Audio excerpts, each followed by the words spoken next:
Hey y'all, welcome to MVP. I got my shades on, I got my shirt on, let's go. In today's video, we're gonna be talking about tree shrubs. Oh, sorry. Actually, we're gonna be talking about soccer.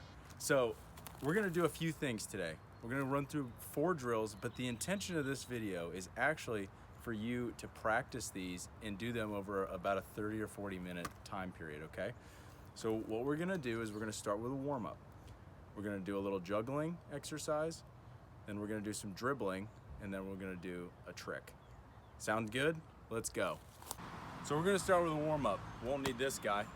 So what we're gonna do is we're gonna just jog up and down a couple times. Now we're gonna do some high knee. Butt kicks. Lunges. Shuffling. Sprint! Hold on, let me catch my breath. All right, so what we're gonna do is we're gonna do a little bit of juggling. So for this, typically you wanna start with the ball on the ground, right? Can you guys do this already? I'm assuming you guys can, so you can just pop it right up. No, just kidding. Take the ball.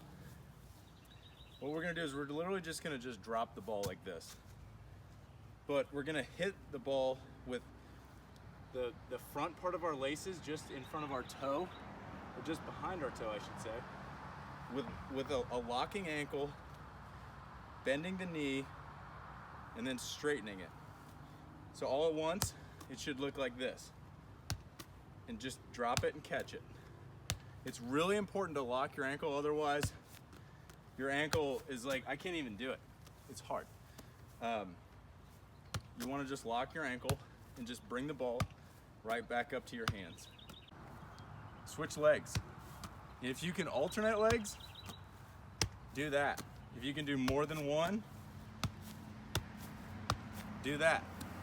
But just try to do this for 5 to 10 minutes. Next is dribbling. The ball's gonna go on the floor or the grass, whatever you want to call it. Actually, in soccer, we call it the pitch. So with dribbling, you want to point your toe down like this. Raise your toe just off the ground and gently push the ball forward. This kind of looks like a horse galloping or prancing at high speeds. But it's important to do this because you can do this with speed. And the most important part, though, is control. This is what it looks like. So it's important that you keep the ball very close to your feet. One of my soccer coaches always used to say, 3 feet in front is 2 feet too far.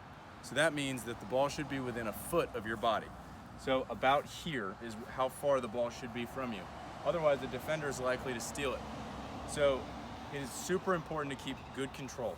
With that being said, I would alternate feet, starting with your right foot and then go to your left foot.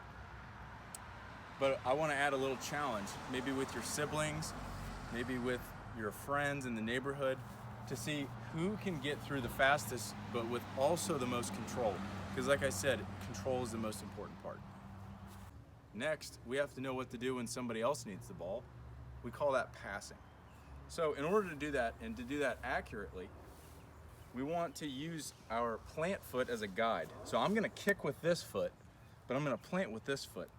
Wherever this toe is pointing, that's where the ball is gonna go. We're gonna use what's called a T-pass.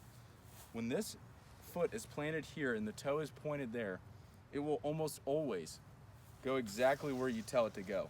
We call it a T-pass because it forms a slight T. If you can see this way, it looks like a T, like a capital T. It's called a T-pass.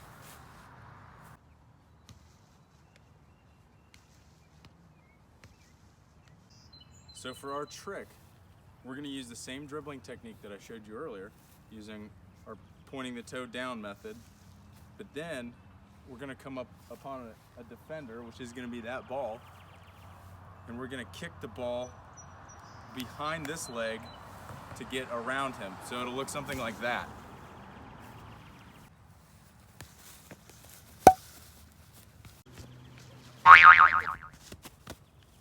Now go outside and play soccer.